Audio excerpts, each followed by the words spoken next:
So good day everyone, I'm Sarah Malbakel, a BS Ed Math student of ASCAT. So this day, I will discuss the simplify. So what is simplify?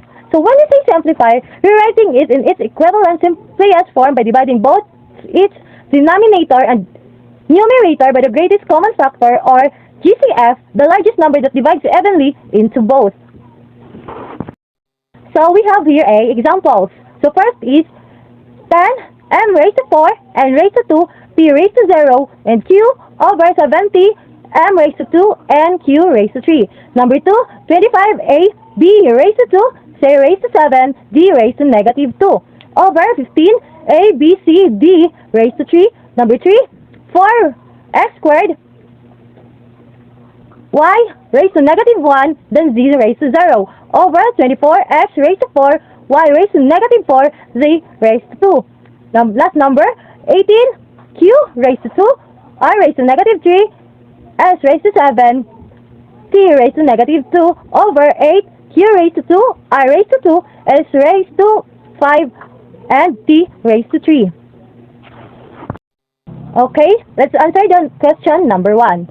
So 10 m raised to 4 n raised to 2 p raised to 0 and q over 70 m raised to 2 and q raised to 3. So our answer here is, first, we have to divide the 70 and the 10. So kay makita man nato here nga mas dako ang value sa 70, which is nasa baba. So 70 divide 10 is equals to 7. So mabutang siya sa baba kay mas dako ang iyahang value.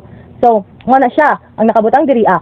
Then m raised to 4 minus m raised to 2. So 4 minus 2 is 2. So mas dako man gyapon ang value sa nasa taas. So sa taas nato siya ibutang. That's why our answer is m raised to 2. Then next is n squared over n or minus n. So ang value sa n is 1 ra. So n 2 minus 1 is equals to 1. So n na lang siya. So kaya mas dako man ang value sa taas, so sa taas nato siya ibutang. Then p raised to 0, so 0 man siya, so wala siya value. That's why wala na siya ilabot.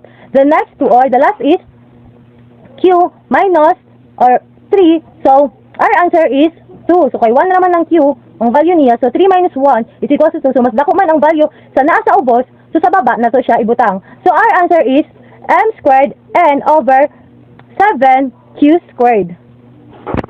Okay, question number 2. 25a b raised to 2 c raised to 7 d raised to negative 2 over 15 a b c d raised to 3. So first, we have to divide the 25 and the 15. So dili man sila pwede i-divide. So mangitatag number nga i-divide, pwede i-divide sa ilaha duha. So which is ang 5. So 25 divide 5 is equals to 5. So nato siya dire. 15 divide 5 is equals to 3. So mao ato ang answer dire.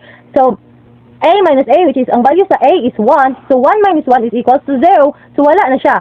Then b squared minus b. So 2 man siya, then 1. So ang answer niya b, and then mas dako ang value sa 2. So sa taas nato siya gibutang. Then c7 is equals to c, ay minus to c.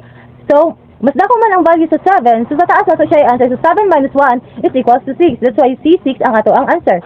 Then here, D, negative 2. So bawal man ang negative, bawal man siya, di nato siya ma-answer og negative ang iyang value.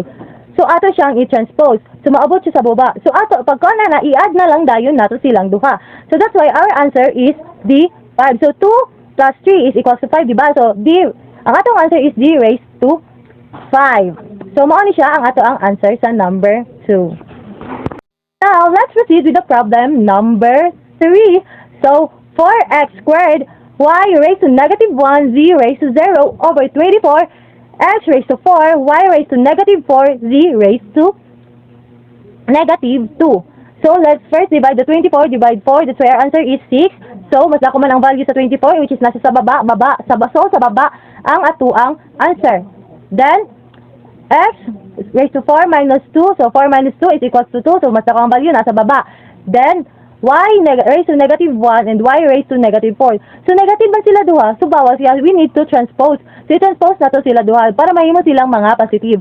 So, si negative 4 maato sa taas. Then, ang negative 1 maato sa ubos. Then, i-minus na nato siya.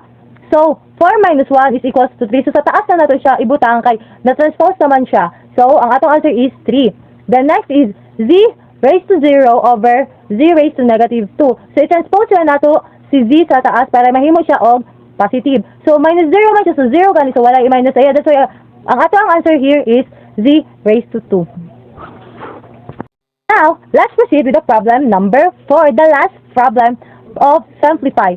So, 8q squared r raised to negative 3 s raised to 7 t raised to negative 2 over 8q raised to 2 r raised to 2 s raised to 5 plus 3.